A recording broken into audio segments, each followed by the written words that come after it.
नमस्कार, मी पंजाब डक राज्यातल्या सर्व शेतकऱ्याला सांगू इच्छितो की राज्यामध्ये 27 ऑगस्ट, 28 ऑगस्ट, 29 आणि 30च्या दरम्यान राज्यात सुरुवात सांगायची झाली तर 27 ऑगस्ट पासून घेऊ.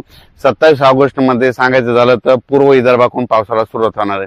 म्हणजे तो पाऊस काय होणार आहे, नागपूर, वर्धा, भंडारा, गोंदिया, चंद्रपूर, यवतमाळ, अमरावती, अकोला, बुलढाणा, वाशिम, हिंगोली, नांदेड ह्यापर्यंत काय होणार, 27 तारखेला तिथपर्यंत तो पाऊस सुरुवात होणार आहे. त्याच्यानंतर 27 तारखेला काय होणार, तो पाऊस परत थोडा काही भागात मराठवाड्यामध्ये देखील येणार आहे, म्हणून हा अंदाज लक्षात. पण त्याच्यानंतर काय झालं की 28 तारखेला तुम्हाला सांगू इच्छितो की 28 तारखेला म्हणजे पूर्व विदर्भाचे 6 आणि पश्चिम विदर्भाचे 11 जिल्हे ते ओलांडून परत काय होणार आहे, मग नंतर ते पाऊस परभणी जिल्हा, नांदेड जिल्हा, हिंगोली जिल्हा, त्याच्यानंतर लातूर जिल्हा, बीड जिल्हा, धाराशिव, त्याच्यानंतर संभाजीनगर, त्याच्यानंतर बुलढाणा, इकडं जळगाव, त्याच्यानंतर इकडं सोलापूर तिथपर्यंत जाणार. म्हणजे 27-28 दरम्यान. आणि तसा तो पाऊस काय होणार आहे म्हणजे सांगली, सातारा, कोल्हापूर, अहिल्यानगर आणि त्याच्यानंतर नाशिक, धुळे, नंदुरबार, जळगाव आणि ह्या पट्ट्यामध्ये ते पट्ट्यापर्यंत जाणार आहे. म्हणजे हे म्हणजे 27 ऑगस्ट, 28 आणि 29च्या दरम्यान जवळपास म्हणजे पाऊस सगळीकडे म्हणजे थोडा पडणार, पण मागं जसं पडलं तेवढं प्रमाण राहणार नाही, म्हणून हा अंदाज लक्षात. तसा पाऊस पडणार आहे फक्त कधी की काय होणार आहे म्हणजे 28 तारखेला एकदा आणि 30 तारखेला एकदा. 30 ऑगस्टला काय होणार आहे की म्हणजे पूर्व विदर्भ म्हणजे नागपूर, वर्धा, भंडारा, गोंदिया, चंद्रपूर, यवतमाळ, वाशिम, हिंगोली, नांदेड, परभणी, त्याच्यानंतर लातूर, त्याच्यानंतर काय होणार आहे इकडं जालना, इकडं जालना, त्याच्यानंतर बुलढाणा, अमरावती, अकोला, म्हणजे ह्या पट्ट्यामध्ये काय होणार आहे 30 आणि 31 तारखेला काय होणार आहे, थोडा 30 तारखेला जरा चांगलाच पाऊस पडणार आहे, सारखा म्हणजे रिमझिम पण जोरात राहणार आहे, हे लक्षात.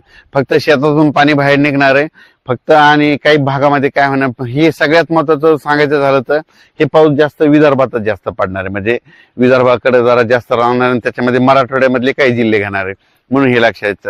पण 27-28 तारखेला तुम्हाला एक सांगू इच्छितो की 27, 28, 29चा पाऊस काय होणार आहे म्हणजे सोलापूर जिल्हा, इकडं लातूर, धाराशिव, इकडं त्याच्यानंतर सांगली, सातारा, सोलापूर, कोल्हापूर, त्याच्यानंतर अहिल्यानगर ह्या भागामध्ये तिकडे जाणार आहे, म्हणून हे लक्षात. पण राज्यात सांगायचं झालं तर म्हणजे सगळ्यात जास्त पाऊस काय होणार आहे पूर्व विदर्भ, पश्चिम विदर्भ, त्याच्यानंतर मराठवाड्याच्या काही जिल्ह्यामध्ये जरा जास्त राहणार आहे, म्हणून हा अंदाज लक्षात.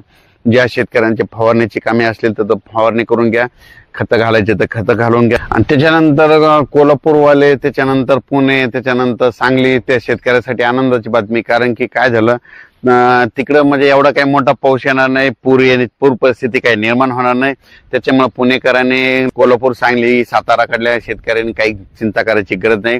कारण की तुम्हाला सांगू इच्छितो एवढा काही पाऊस नाही, पण असा एवढा काही मुसळधार नसणार आहे, अतिमुसळधार नसणार आहे, फक्त पाऊस येणार. फक्त जास्त प्रमाणात तुम्हाला सांगू इच्छितो की जास्त प्रमाण हिंगोली जिल्ह्यामध्ये समजा रिसोड, वाशिम, मेकर ह्या पट्ट्यामध्ये जरा हिंगोलीकडे जरा जास्त प्रमाण राहणार आहे, म्हणजे अकोला तिकडल्या भागामध्ये जास्त राहणार आहे, म्हणून हे लक्षात. महाराष्ट्रामध्ये म्हणजे एवढं काही राहणार, फक्त शेताच्या पाणी बाहेर निघणार आहे, थोडंफार वाड्याला पाणी येईल असं राहणार आहे. पण राज्यात सांगायचं झालं तर असं एवढा काही मोठा पाऊस नाही. त्याच्यानंतर तुम्हाला एक सांगतो तर मग मोठा पाऊस कधी येणार तर परतीचा पाऊस काय होणार आहे 10 तारखेच्या नंतर. कसं असतं दरवर्षी 10 तारखेनंतर परतीच्या पावसाला सुरुवात होत असते, तर 10 सप्टेंबर नंतर मग राज्यात जरा 10 ते 15च्या दरम्यान म्हणजे सप्टेंबरच्या दुसऱ्या आठवड्यात चांगला पाऊस येण्याची एक चांगली शक्यता आहे. तर कर्नाटकच्या भागात आपण मागच्या अंदाजात तिकडच्या त्या भाषेतून त्यांना सांगितलं की तुम्हाला 26 तारखेपर्यंत सूर्यदर्शन होणार आहे. पण 27-28च्या दरम्यान तेलंगणा, कर्नाटक, आंध्र प्रदेशमध्ये तिकडे देखील भाग बदलत पाऊस पडणार आहे, म्हणून तेलंगणा, कर्नाटकच्या सर्व शेतकरी, बेळगाव, मंगसुरी त्या भागातली शेतकऱ्यांनी हा अंदाज लक्षात द्यायचा. पण त्याच्यानंतर 1 तारखेच्या नंतर तुम्हाला एक सांगू इच्छितो 1 सप्टेंबर 2च्या दरम्यान सांगायचं झालं तर गुजरात, राजस्थान आणि मध्य प्रदेश तिकडे जरा जास्त पाऊस पडणार आहे. त्याच्यामुळे आपल्या महाराष्ट्रातल्या पावसाचा जोर कमी होणार आहे, म्हणून हे लक्षात. सध्या तरी महाराष्ट्रात असं एवढा काही मोठा पाऊस नाही, म्हणून हा अंदाज लक्षात घ्यायचा. राज्यात फक्त आता मध्ये 27 ते 30, 27, 28, 29, 30च्या दरम्यान तेवढाच पाऊस पडणार आहे, म्हणून हा अंदाज लक्षात घ्यायचा. अचानक वातावरणात बदल झाला तर उद्या लगेच एक मेसेज दिला जाईल. धन्यवाद.